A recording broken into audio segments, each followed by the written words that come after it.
हम बात कर लेते थोड़ी सी।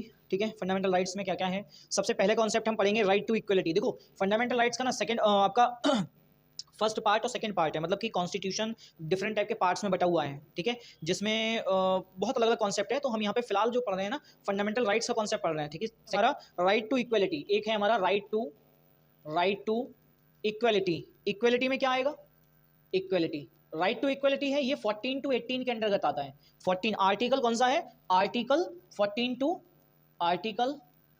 18, इसके बीच में क्या आता है, फंडामेंटल राइट का right to equality. Right to equality का मतलब कि कोई छुआछूत नहीं होगा, कोई कुछ नहीं होगा, बिल्कुल सब एक समान है, सब लोग एक जैसे हैं। अगर कोई करता है तो उसके विरुद्ध कानूनी कार्रवाई की जाएगी। ये हमारा कौन बताता है, ये सब पूरा ओवरव्यू, अब इसके अंदर का पार्ट हम बाद में पढ़ेंगे, फिलहाल केवल ओवरव्यू समझते हैं इसका। और दूसरे नंबर पे हमारा आता है राइट टू इक्वलिटी के बाद right to freedom.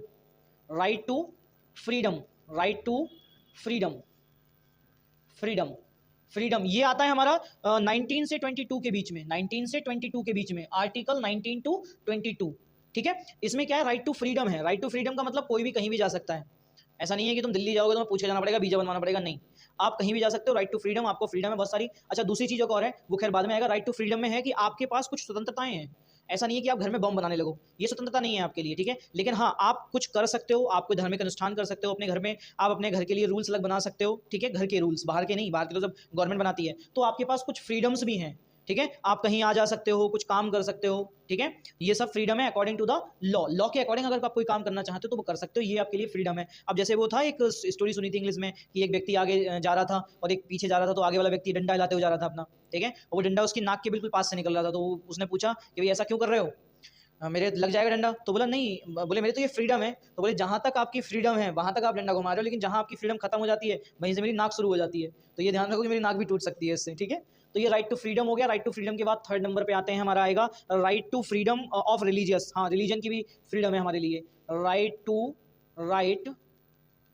To freedom, freedom of religion, यहाँ पे रिलीजन, ऐसा नहीं है कि आप कोई भी, देखो राइट टू फ्रीडम है किसकी, रिलीजन की। ये है 25 से लेकर 28 आर्टिकल में, 25 टू 28 आर्टिकल में। और राइट टू फ्रीडम है कि वो फ्रीडम ऑफ रिलीजन क्या है कि कोई व्यक्ति कोई भी धर्म धारण कर सकता है, कोई भी धर्म ग्रहण कर सकता है। वो जिस धर्म में चाहे उस धर्म में रहना चाहे, जिस धर्म को मानना चाहे या ना मानना चाहे, वो सब उसके पास राइट है। वो किसी भी धर्म को मान सकता है, किसी भी धर्म में जा सकता है। यहाँ पे फोर्थ नंबर पे अगर हम बात करें, right for the education and culture. Right for the education and culture, ये आता है हमारा 29 से 30 के बीच में। किस किस के बीच में, 29 एंड 30 के बीच में। मतलब शिक्षा और संस्कृति भी जो चाहे वो फॉलो कर सकता है। शिक्षा वो चाहे तो इंग्लिश में पढ़ सकता है, मतलब कि इंग्लिश की शिक्षा ले सकता है, और शिक्षा का उसको अधिकार भी है कि वो पढ़ेगा। गवर्नमेंट ने बोला है ना, सब बढ़े सब पढ़ें, है ना, वो रूल इसी पे है। ठीक है, तो ये हमारा राइट फॉर द एजुकेशन, हर बच्चे तक शिक्षा पहुंचनी चाहिए। ये गवर्नमेंट का क्या, ये आपका क्या है, राइट टू एजुकेशन है, आप कहीं भी पढ़ सकते हैं। ठीक है, बात समझ आ रहा है। राइट टू एजुकेशन में क्या है कि आप कहीं भी पढ़ सकते हैं, कोई भी संस्कृति सीख सकते हैं।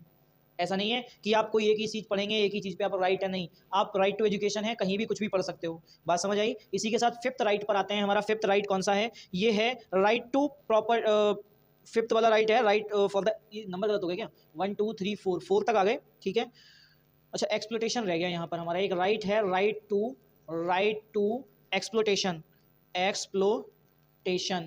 एक्सप्लोटेशन किसी किस में आएगा, ये आएगा 23 और 24 में, 23 एंड 24, ये वाला राइट यहाँ पे रह गया था बीच में। ठीक है, 23 और 24 एक्सप्लोटेशन, मतलब कि आपका कोई मतलब आपका कोई फायदा नहीं उठा सकता। ठीक है, आपको कोई शोषण नहीं कर सकता। एक्सप्लॉयटेशन से आपको राइट्स कौन बचाता है, 23 और 24। ठीक है, इनमें एक्सप्लॉयटेशन के खिलाफ लिखा हुआ है कि कोई आपका शोषण नहीं कर सकता है। ये नहीं कि आपको बंधुआ मजदूरी पे रखा हुआ है।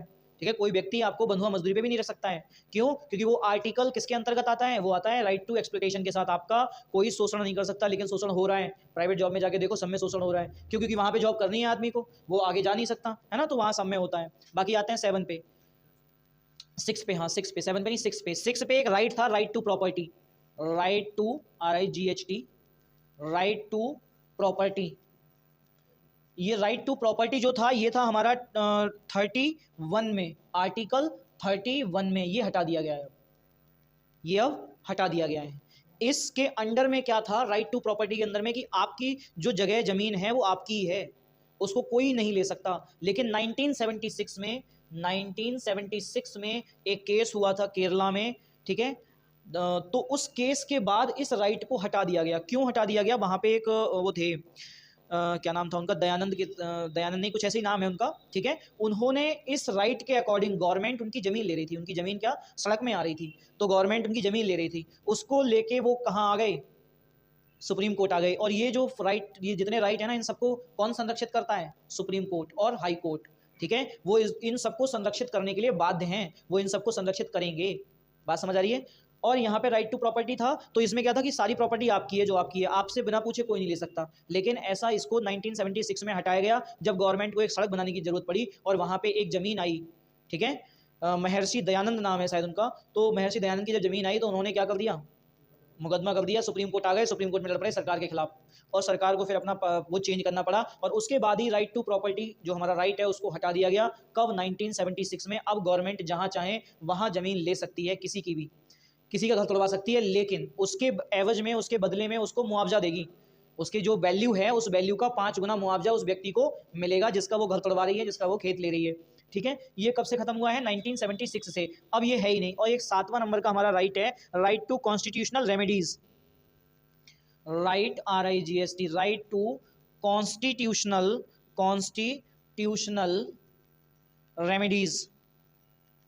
रेमेडी ये आता है हमारा 32 आर्टिकल में, आर्टिकल 32 ये बड़ा इंपॉर्टेंट है। इसे तो ना आत्मा कहा जाए।